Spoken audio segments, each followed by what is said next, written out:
Y estamos en el podcast del Quindiano.com con el maestro Omar García, poeta, escritor, pintor, para hablar de algo particular que viene llamando la atención de los últimos años, pero que ha venido creciendo mucho más en los últimos meses y que indiscutiblemente toca el tema del arte. No sin antes decirles que estamos en la sala Roberto Henao Buritica, acá junto al edificio de la Gobernación del Quindío.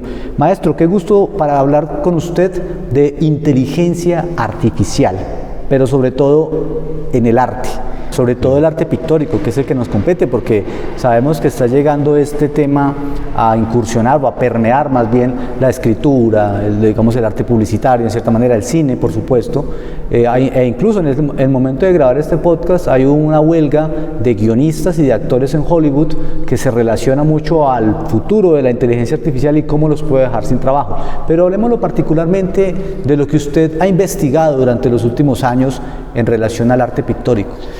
Sí, Robinson, es muy pertinente, y cuando tú me planteaste o nos planteamos esta idea, es esa pregunta a la que muchas personas del común y muchos conocedores le dicen al artista: bueno, ¿y qué va a hacer usted ahora que ha llegado la inteligencia artificial? ¿Qué va a hacer usted ahora que han llegado programas como Daily, como Midjourney? Que son programas que generan imágenes de manera aleatoria y de una forma rápida a través de lo que llaman los prompts, de estas indicaciones textuales. Entonces, sí, indudablemente que hay que llegar a conocer, hay que llegar a investigar y entender que como artistas somos de los más afectados. Tal vez diría yo que visualmente el arte de la inteligencia artificial llegó para quedarse. Esto venía ya desde hace muchos años atrás, pero realmente cogió fuerza con ImageNet en el 2010, de una investigación de la Universidad de Princeton con el Machine Learning, en donde se estaba logrando un reconocimiento de imágenes del 40%. Luego, más adelante, esto se desarrolló con mucha fuerza, fue con AlexNet, que en donde este reconocimiento de imagen llegó a adelantarse y avanzar de una manera exponencial, llegando a alcanzar un 85% de reconocimiento de imágenes hecho por la Universidad de Toronto. Es decir, todo lo que es el reconocimiento de imágenes ya venía creando las posibilidades de alimentar a los algoritmos para que fueran capaces de reconocer imágenes dentro de millones de imágenes que estaban en los servidores de Internet. Entonces, esto ha dado un salto cualitativo y un salto realmente impresionante, porque se pasó de navegar sobre datos o a jerarquizar datos a generar datos de texto, audio e imagen. En este momento estamos ya en esa etapa de la generación de datos, y por lo tanto la pintura como tal, el arte como tal, se ve supremamente afectado, ya que estos programas son capaces de generar imágenes nuevas basándose en una serie de imágenes que están guardadas en los archivos informáticos de la red y de Internet. Y el debate, lógicamente, que se abre a una serie de propuestas y de posibilidades que, lógicamente, iremos conversando. Una de esas posibilidades, o más bien uno de esos problemas que hay, es que indudablemente el artista se va a quedar sin trabajo, porque pues se sienta él de su inspiración, de su alma, su espíritu, se conjuga con una interpretación de la realidad para plasmar en un óleo una figura, una imagen, un paisaje, lo que sea, y ya pues sería meternos en un terreno de recopilar las escuelas del arte. Ese sería un punto en particular, ¿no? ¿Cómo perdería su trabajo el artista pictórico? Sí, ese es uno de los puntos álgidos. Hay otros como los derechos de autor, pero ese punto que tú acabas de anotar, lógicamente nos lleva a pensar que muchos artistas se pueden quedar sin trabajo en algunas profesiones relacionadas con la pintura más comercial, por ejemplo. No estamos hablando, por ejemplo, de algunos ilustradores que trabajan, son artistas por encargo, que son artistas por encargo, qué sé yo, decoradores, artistas que hacen, algunos que hacen caricatura, porque ya la caricatura es un tema muy interesante que la inteligencia artificial también está tocando. Se habla también de un cambio de profesión a futuro, como el caso de los prompt engineers, que son los que estarían empezando a generar prompts, pero prompts muy técnicos, instrucciones muy técnicas para que estos resultados de estas imágenes, de esta inteligencia artificial, sean realmente muy profesionales. Es decir, un prompt engineer sería la persona que es capaz de dar no solo el dato de cómo puede aparecer, por ejemplo, un perro bailando salsa en una tarde de verano en las playas de Copacabana, sino también enseñarle cuál sería el tipo de fotografía, cuál sería el asa de la fotografía, cuál sería el color de la luz, los efectos especiales, la postproducción en Photoshop. Es decir, ingenieros que ya tienen que tener también, lógicamente, una carrera en el campo de la postproducción digital. Entonces yo creo que sí, hay dos versiones. La primera es que es un peligro para la mayoría de los artistas, que amenaza directamente con dejar sin empleo, y la otra versión o la otra posibilidad o la otra cara de la moneda es que hay gente que piensa que es una gran oportunidad y que la inteligencia artificial no debe considerarse más que como una herramienta más para la creatividad. Entonces, entre estas dos opciones también hay unas intermedias que ven posibilidades, pero que también ven una serie de problemáticas. Por ejemplo, ¿quién quedaría con los derechos de autor de una obra generada por inteligencia artificial cuando tú eres el generador de la idea y del prompt? Entonces, sobre eso ya se han presentado una serie de debates que en este momento están sobre el candelero y que estamos en pleno furor con este tema, ¿no? Hay un tema que, para pasar a lo de los derechos de autor, es vital. Creo que yo lo había tocado ya anteriormente y tiene un aspecto un tanto filosófico, existencial quizás, y es que se asesina el arte, se asesina al artista, se asesina su talento, ¿o no lo interpreta usted de esta manera? Porque, por ejemplo, usted que es pintor, ya su competencia va a ser una máquina. Su alma, su llama se va a ir apagando, y bueno, usted ya puede que pinte un cuadro, pero no va a tener la misma motivación de antes, ¿no? Sí, primero que todo decir que hay una cosa en la que creo que todos estamos de acuerdo. La fotografía no mató la pintura, la transformó. Obligó al artista a crear un tipo de pintura nueva. Tal vez desde ahí vino el cubismo, el expresionismo, el surrealismo. En el momento en que el artista ya no tiene que pintar bodegones o figura del retrato como tal clásico, y pasa a crear una pintura más relacionada con sus medios, con la reflexión sobre la misma pintura, la matérica, la pintura matérica, la pintura surrealista, con sus sueños, de un poco más de libertades. El cine no mató el teatro, y la radio pues tampoco ha hecho que otro tipo de profesiones relacionadas con el arte cambien. Pero sí es verdad que en este caso estamos ante unas disyuntivas mucho más complejas, y son mucho más complejas porque el hecho de que los pintores entren a competir con máquinas es casi que colocar un poco también a competir a los ajedrecistas profesionales con la Deep Blue, como en el caso de Kasparov, que empezó a competir con la Deep Blue y que logró resistir hasta un punto en donde luego la Deep Blue pues lo venció, ¿no? Con la Deep Blue de la IBM. Yo pienso que hay una cosa que sí no se puede perder tampoco de vista, es que en el campo de la pintura, la pintura es un arte que está en el ADN del ser humano como tal. Es como el habla, es como el canto. No creo que se pierda el placer de pintar, no creo que se pierda el placer de hacer obras de arte, de embadurnarse de arte, de pintura, de pigmentos, las pátinas, los óleos, las texturas. Eso no lo va a reemplazar la inteligencia artificial, porque al fin y al cabo la pintura es un acto de expresión muy personal que involucra también una cierta accesis individual y solitaria. Pero sí es verdad que la pintura, creo yo, la pintura de la inteligencia artificial entra a plantearse, con los desarrollos que está teniendo actualmente, nuevas posibilidades. Pasamos del aprendizaje de la máquina a una máquina generativa que cada vez va creando cosas más complejas, y nos atrevemos incluso a especular esos cruces entre lo que puede ser la inteligencia artificial, el diseño artificial, y se pasa ya no solo del campo de la pintura como tal, se pasa al campo, por ejemplo, de la biología, ¿no?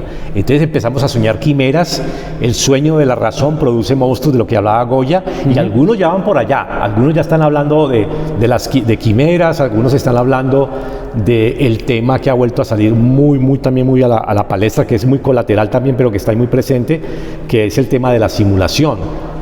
estamos preparándonos para un universo de simulación, o ya estamos inmersos en un mundo de simulación o en un universo simulado. Y yo creo que la facilidad con que la inteligencia artificial está logrando superar una serie de problemas técnicos en la reproducción de nuevas obras hace que, por ejemplo, hay artistas como Jason Allen, que en la Feria Estatal de Colorado, con una obra que se llamaba Théâtre de l'Opéra Spatiale, se ganó un premio, y era un premio que pues fue muy publicitado, y que un artista como Boris Edelgansen, que se presentó en Somerset House de Londres, haya ganado un premio de fotografía con una fotografía hecha por una inteligencia artificial. ¿Lo hizo adrede?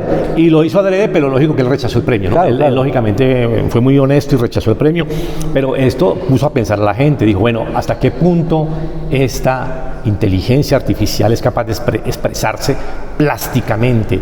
¿Hasta qué punto esta inteligencia artificial en el campo del arte es capaz de expresar sentimientos, ideas, situaciones? Y estamos en ese punto, y es ahí donde dice uno, o entramos a participar de alguna manera, a conocer de alguna manera todas estas posibilidades, o nos quedamos a un lado y seguimos trabajando como lo han venido trabajando los artistas de toda la vida.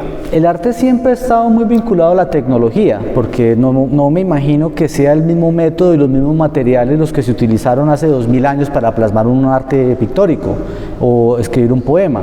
En el caso del cine, pues por supuesto que la tecnología va de la mano con el cine. Usted ahorita hablaba de que la llegada de la fotografía no mató la pintura, pero la máquina, el aparato fotográfico, sus diferentes lentes y todo el lenguaje de los planos, de los encuadres, ahí hay una razón humana, hay un pensamiento humano que logra hacer que un primer plano sea distinto a un plano general y logra captar la emoción. Pero es que en este caso es casi que todo creado por una máquina, una inteligencia artificial, es decir, la participación del alma humana es mínima, por decirlo de alguna manera. Sí, yo pienso que es ahí donde está el gran dilema de la inteligencia artificial aplicada a las artes. Ya tú estás hablando en el campo de la cinematografía y en el campo de la fotografía, con los planos y todo el lenguaje que tiene que ver, el lenguaje cinematográfico. Yo creo que precisamente por eso es tan importante que esas reflexiones se hagan a nivel de varios campos de artistas, ya que si la máquina empieza a generar películas, ¿qué va a pasar con los actores?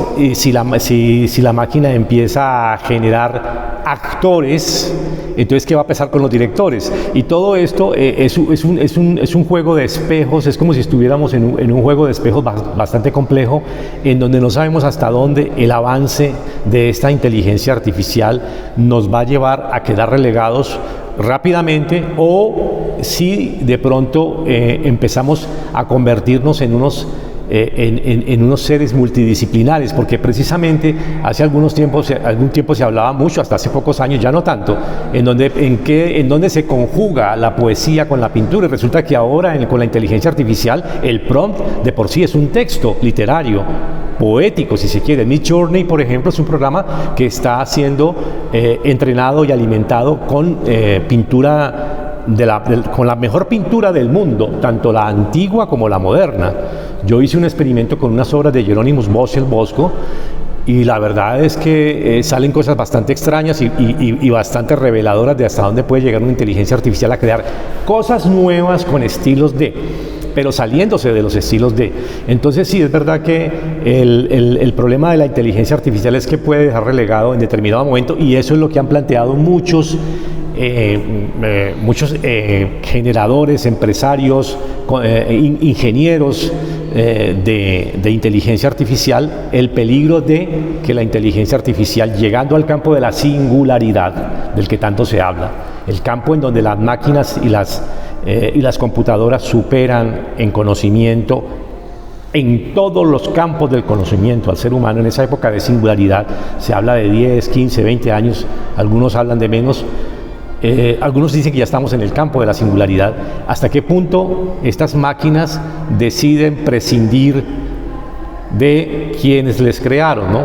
Entonces ese debate ya es un debate que entra también en el plano ético, también la forma lógicamente, como las sociedades van a regular estas inteligencias artificiales, y no solo eso, la forma como los gobiernos se van a aprovechar de estas inteligencias artificiales en el campo de por ejemplo, reconocimiento facial, en el campo del control social, en el campo del adoctrinamiento social.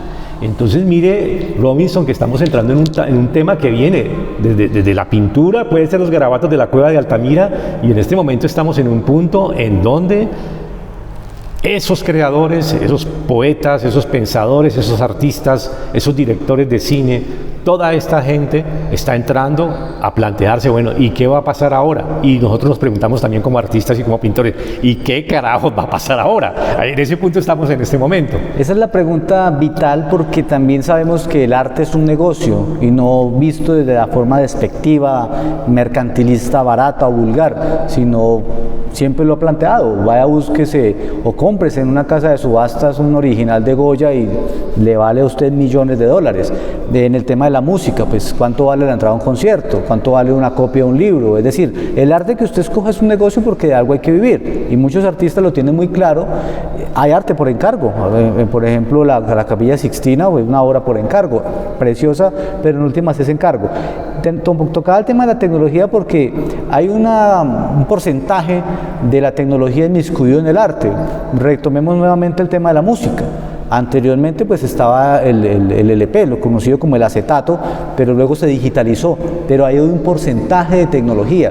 El artista siguió componiendo como tal, Bob Dylan siguió haciendo sus poemas, Slash siguió con su guitarra, pero ya la forma de condensar la música era distinta, de almacenarla. En el caso del cine, pasar del celuloide a lo digital, pero en este es 100%, totalmente 100%. Mi pregunta es, ¿usted está de acuerdo en la inteligencia artificial en el arte? ¿Hasta qué punto? ¿Hasta qué porcentaje? Sí, yo creo que los artistas de alguna manera siempre han hecho uso de las nuevas tecnologías. Al principio las han visto con algo de recelo, pero después han sido utilizadas de alguna manera. Es decir, yo pienso que existe la sensación de que estas nuevas tecnologías son una espada de Damocles que pende sobre el cuello de los artistas, pero que de alguna manera también existen las posibilidades o de subvertirlas, o de hackearlas, o de transformarlas, o de utilizarlas para nuestro servicio. Cuando, por ejemplo, llegaron tecnologías como el Photoshop, como otras tecnologías aplicadas a la fotografía, muchos fotógrafos temieron por su trabajo, y resulta de que estas nuevas tecnologías fueron unas grandes herramientas que transformaron la profesión. Pero porque es un porcentaje de la tecnología. Sí, porque es un porcentaje. Pero entonces, el tema es de que estés o no estés de acuerdo con esto, vas a vivir inmerso en este mundo. No es que estemos viviendo ya en un mundo del metaverso, pero casi que ya vamos hacia allá. De cierta manera, cuando hablaba ahora de la teoría de la simulación, es porque de cierta manera parece que nos estuviéramos preparando para esos nuevos escenarios en donde quieras o no quieras estar, vas a estar inmerso y vas a tocar por algún lado ese tema de la inteligencia artificial. Entonces yo pienso que se debe mirar con mucho detenimiento. Se debe estudiar hasta donde se pueda con las herramientas que se tengan a la mano, aprender de ella, experimentar un poco, juguetear un poco con estas nuevas tecnologías, a ver hasta dónde se puede hacer. Yo sé, por ejemplo, que ha habido artistas que, por ejemplo, han hecho caricaturas en contra del poder. Hace poco hubo un artista norteamericano, no recuerdo el nombre, que hizo una gran caricatura en esas tecnologías digitales, que era el gran hombre naranja acostado, y era Donald Trump tirado en el suelo, clavado de cabeza contra un pasto, y me pareció una gran caricatura digital generada con base en inteligencia artificial, solo que él hizo una postproducción también, ¿no? Entonces, apoyándose en eso, hizo una postproducción. Luego se hicieron unas caricaturas en contra de ciertos, llamemos, mitos de poder religioso, como en el caso de un papa bailando, qué sé yo, una danza urbana con un traje de Balenciaga, con una chaqueta de Balenciaga, una caricatura realmente impresionante porque se hizo con Midjourney y el aspecto era realmente hiperrealista, ¿no? Entonces son caricaturas muy sutiles unas, otras más radicales, que también de alguna forma muestran cómo hay grietas en el sistema que se pueden romper y que se pueden utilizar a favor de el artista, pero es lógico que también está el otro que habíamos planteado, el problema de hasta qué punto estas nuevas tecnologías no solo reemplazan artistas, no solo reemplazan ideas, sino que incluso empiezan a tomar posiciones ya muy directas en el campo del mercado. En el caso de los publicistas, hace poco me di cuenta que una gran empresa multinacional colombiana utilizó inteligencia artificial para hacer la publicidad de sus nuevas variables de café helado, y la inteligencia artificial le dio algunas alternativas visuales para hacer esa nueva categoría de helados de café, incluso con aguacate. Entonces mira que están reemplazando, sí, hay un gran reemplazo de artistas. Eso indudablemente va a traer unas crisis, va a traer unas rupturas en el mercado laboral complejas, y lógicamente que quienes no puedan o no quieran enfrentarse a esta nueva ola se van a enfrentar a grandes dilemas.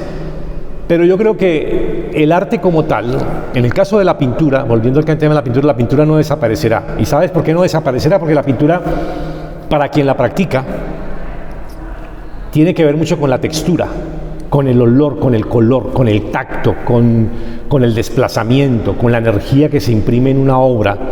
Mientras que la pintura que se hace por internet, por una inteligencia artificial, parece que estuviese destinada a los cuadros de las arquitecturas del metaverso, planos, algunas caricaturas como la de los monkeys y estas cositas que están saliendo, que valen además cada día más dinero.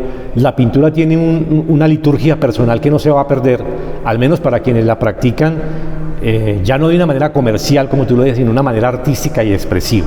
Entonces van a haber diferentes campos. Unos van a ser muy afectados, muy golpeados, y se tendrán que adaptar y tendrán que reubicarse de nuevo, y otros campos se van a volver cada vez más insulares y van a ser cada vez más complejos. Es decir, por ejemplo, me refiero, por ejemplo, casi que como en el campo del teatro, como el teatro, comparar el teatro de barba, un teatro casi que ritual, con otro teatro como el teatro de Broadway, un teatro comercial, o un cine comercial, un show business de cine, y un cine como el de Pasolini, o un cine como el de Tarkovsky, ¿sí? Cosas muy complejas. Entonces yo creo que se van a dividir los campos del arte, se van a romper los campos del arte, y van a quedar ínsulas que algunas veces se van a hacer cada vez más elitistas, y otras que se van a hacer cada vez más secretas, casi como microsectas, como microgrupos de gente que practica, qué sé yo, la danza derviche,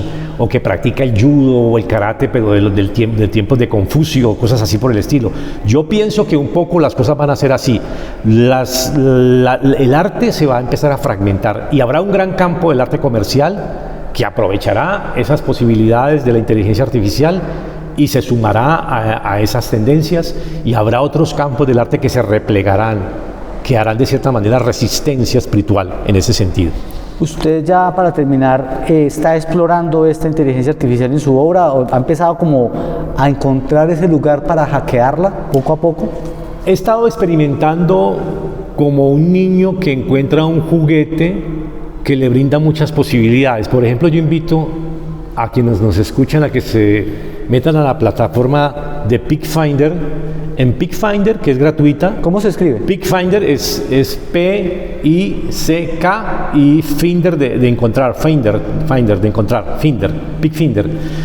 Allí tú puedes meter un prompt sencillo, básico, y empiezas a jugar, pero puedes refinar esos prompts, los puedes hacer más técnicos, y te van apareciendo una serie de posibilidades interesantísimas, desde crear rostros, paisajes, cualquier tipo de cosas. Digo yo que he estado experimentando también con Midjourney, y con Midjourney indudablemente encontré posibilidades interesantes que pueden ser incluso llevadas a otros formatos. Es decir, cuando empecé a trabajar investigando sobre Hieronymus Bosch, el Bosco, el pintor de Hertogenbosch, que sobre el siglo XV hizo esta pintura del Madroño, el Jardín de las Delicias y todo esto. Quería buscar unas pinturas que tuvieran una relación pictórica, simbólica con ese tipo de obras, y realmente aparecieron cosas muy interesantes que que podrían, no todas, ¿no? Hay cosas interesantes, ¿no? El 80% son cosas que realmente van directamente, se pueden desechar, pero sí hay un 20, un 30% de cosas que pueden ser rescatables para ideas, para propuestas. Entonces sí, yo creo que los artistas tenemos que empezar a juguetear un poco, a tocar un poco con esto, a investigar un poco con estos elementos, porque además de eso existe la posibilidad de que estas pinturas puedan ser llevadas a una postproducción e incluso a una animación posterior. Entonces creo que hay que mirarlo en toda su amplitud, entre las cosas positivas que puede traer y entre las cosas negativas hay un gran campo de acción para saber, para investigar y para ver hasta dónde nos puede servir como artistas, como investigadores, como directores de cine, como fotógrafos, y hasta dónde no queremos estar. Entonces es respetable esas dos posibilidades. Yo estoy todavía en un punto como de investigación, de empezar a tocar, de aproximarme un poco no con prevención, pero sí teniendo en cuenta que es un campo en donde cualquier cosa puede suceder. Muchas gracias, maestro. Esta será la primera de muchas conversaciones. Sé que sí, vendrán más temas relacionados con la inteligencia artificial, derechos de autor, exploración, cinematografía. Yo sé que muchas personas quedaron tocadas con esto. Podremos hablar más adelante de la inteligencia artificial en la literatura. Y, en fin, es un tema que llegó para quedarse y que definitivamente nos permitirá compartir mucho más conocimiento. Gracias por estar con nosotros en este podcast, y para las personas que puedan escucharlo, compartirlo, y si quieren escribirle a su correo electrónico, pues no sé si usted tenga redes sociales o cómo sea su tema ahí. Sí, gracias, Robinson. Sí, yo tengo mi página web, Grifos de Neón, que es el blog donde yo escribo y en donde yo también hago algunos comentarios sobre estos temas. Creo que es un tema de mesas redondas, ¿no? Es un tema multidisciplinar, es un tema de aproximarnos poco a poco. En esto todos estamos aprendiendo, todos somos unos exploradores, yo diría que un poco ingenuos, pero también un poco maliciosos, y tenemos que acercarnos con estas dos posibilidades, con la ingenuidad de que podemos acercarnos a hacer debates amplios entre diferentes artistas, gestores, que de alguna u otra forma nos sentimos afectados por estas nuevas tecnologías y que realmente estamos interesados en saber hacia dónde va todo esto, ¿no?